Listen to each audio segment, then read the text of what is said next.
मुंबईमध्ये गुन्हे शाखेकडून 5 बांगलादेशींना अटक, यातील एका महिलेनं लाडकी बहीण योजनेचा लाभ घेतल्याचंही तपासातून समोर.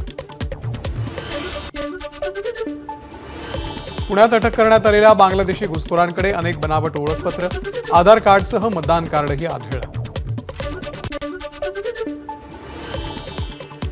वाल्मिक कराडच्या खंडणी प्रकरणातील जामीन अर्ज बिनशर्त मागे, वाल्मिक कराडच्या वकिलांनी अर्ज घेतला मागे.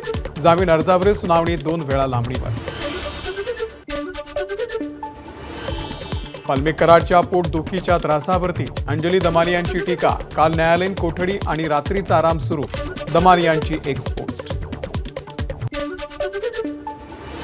रायगडमध्ये ठाकरे गटाला मोठा धक्का बसण्याची शक्यता, ठाकरे गटाच्या स्नेहल जगताप भाजपच्या वाटेवर.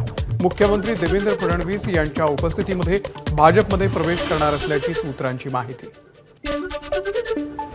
राज ठाकरे आजपासून 3 दिवस नाशिकच्या दौऱ्यावर, महानगरपालिका निवडणुकीच्या पार्श्वभूमीवर या दौऱ्याला महत्त्व.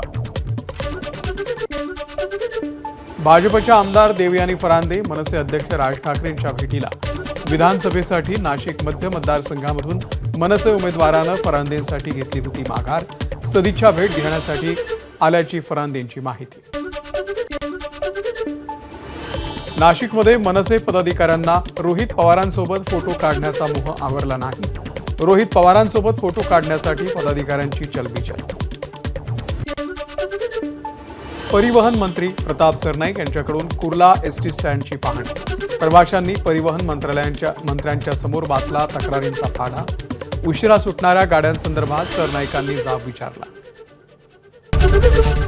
एबीपी माझा, उघडा डोळे बघा नीट.